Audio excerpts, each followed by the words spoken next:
Freddie Freeman has played alongside some of the best baseball players on the planet.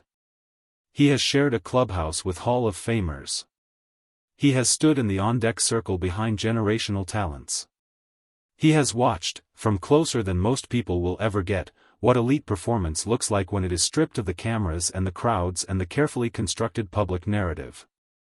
He is not a man who reaches for hyperbole easily.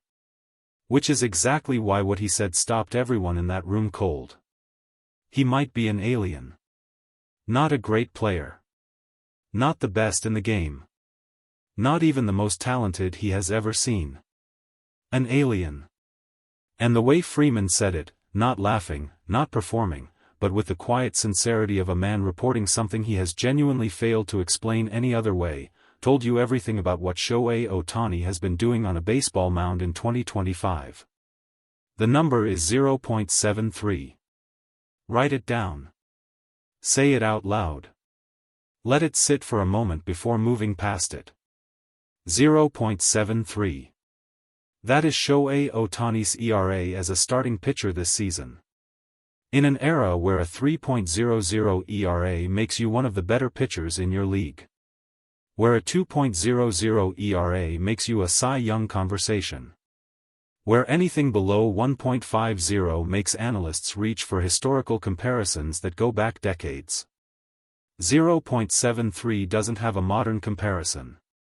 It barely has a historical one. And the man producing it also leads his team in offensive conversations.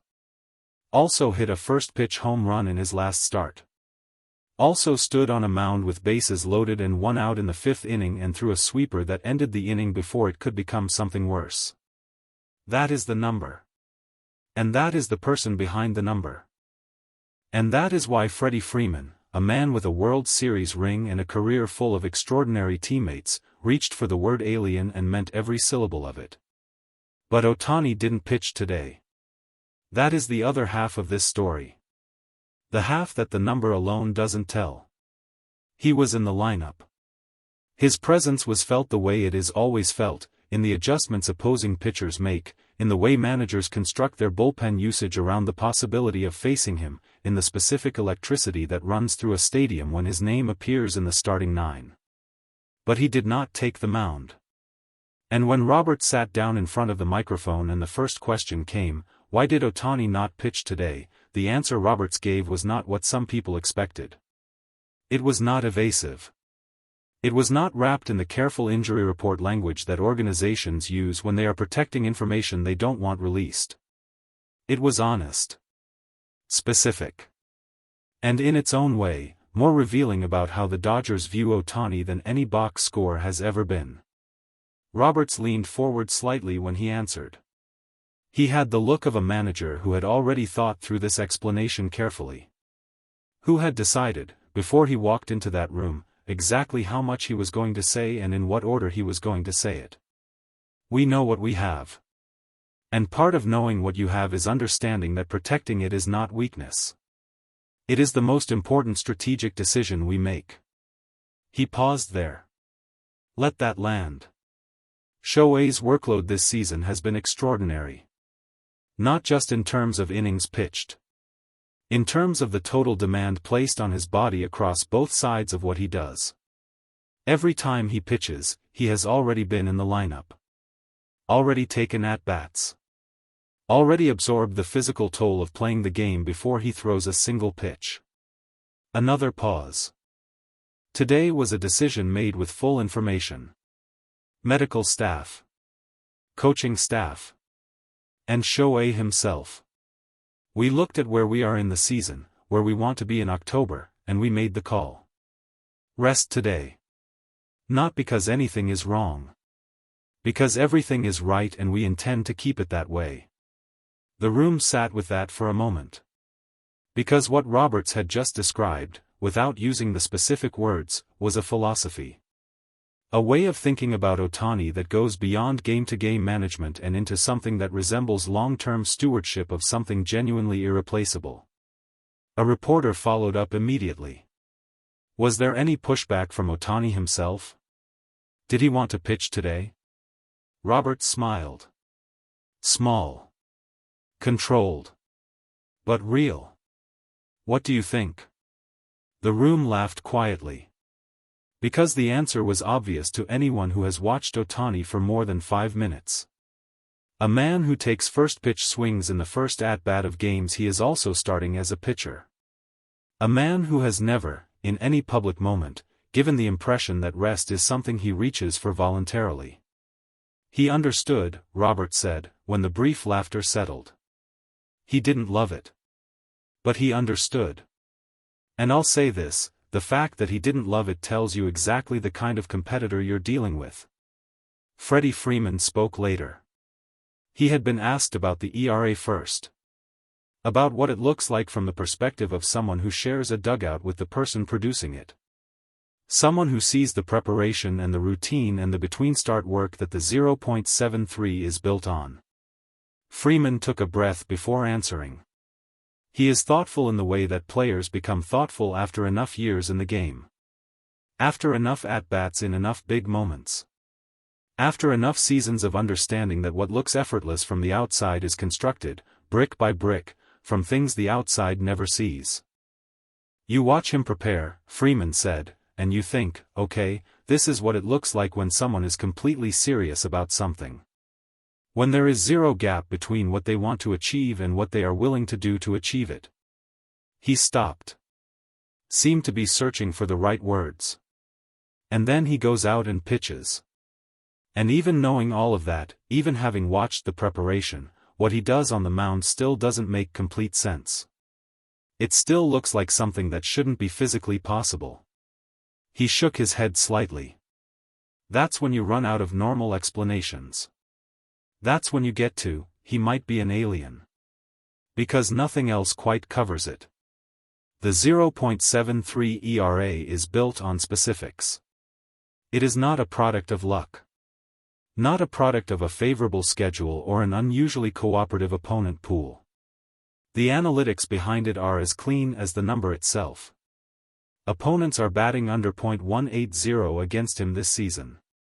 His strikeout rate is among the highest of his career.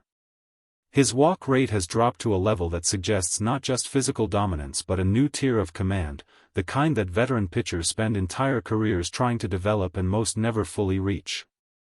The sweeper is the pitch everyone talks about. The one that Tatis Jr. grounded into the double play. The one that appears, to hitters standing 60 feet away, to be heading toward one location and arrives at another. But the sweeper is not the whole story. What the numbers reveal, when you look at them carefully, is that Ohtani's dominance this season is not built on one elite pitch. It is built on the interaction between pitches. On sequences. On the way a 98-mile-per-hour fastball in one at-bat changes the way a hitter processes an 87-mile-per-hour sweeper in the next one. On the way, his presence in the batting order earlier in the game affects the psychological state of pitchers who know they will face him on the mound later. It is a system. A complete, interconnected, unprecedented system. And it is currently operating at 0.73. A younger reporter in the back of the room asked Freeman something that the more experienced reporters might have considered too simple. Do you ever just stop and watch him? Like forget you're a teammate and just watch? Freeman looked at the reporter for a moment. Then he nodded. Slowly. Once. Yeah. I do. He didn't elaborate immediately. Then, there was a moment in the 5th inning of his last start. Bases loaded. Tatis at the plate. I was in the dugout and I had this thought, whatever happens in the next 30 seconds is going to be what someone asks me about for the rest of my career. He paused. And then he threw the sweeper. And Tatis grounded into the double play. And Shohei roared on the mound. And I thought, I'm watching something that I will never fully understand. Even being this close. Even watching every single day. He smiled. That's the alien thing. You're right there. You see everything. And it still doesn't explain itself. Roberts addressed the rest question one final time before the press conference ended. A reporter asked whether the decision to rest Ohtani today was connected to a specific long-term target. Whether October was, explicitly, the calculation behind the choice. Roberts didn't hesitate. Everything we do is connected to October. Every roster decision. Every workload management call. Every time we look at a schedule and decide what we can ask of a player and what we need to protect. He placed both hands on the table. Shohei Ohtani at full strength in October is worth more to this organization than any individual regular season start. That is not a slight to the regular season. It is a statement about what we believe this team is capable of when we get there. He looked directly at the reporter who had asked the question. So yes. Today's rest is about October. Everything with Shohei is about October. And the 0.73 is the reason we take that seriously enough to make uncomfortable decisions in May. Ohtani himself spoke briefly. He was asked about the ERA. About whether a number like that changes the way he thinks about what he is doing on the mound. He considered the question carefully.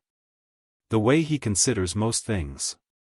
Numbers tell you where you have been, he said through his interpreter. They don't tell you where you are going. I think about the next start. The next at-bat. The next pitch. A reporter pressed, but 0.73, does that feel like something special even to you? Ohtani looked at the reporter. Something moved across his expression. Not a smile exactly. Something quieter and more private than a smile.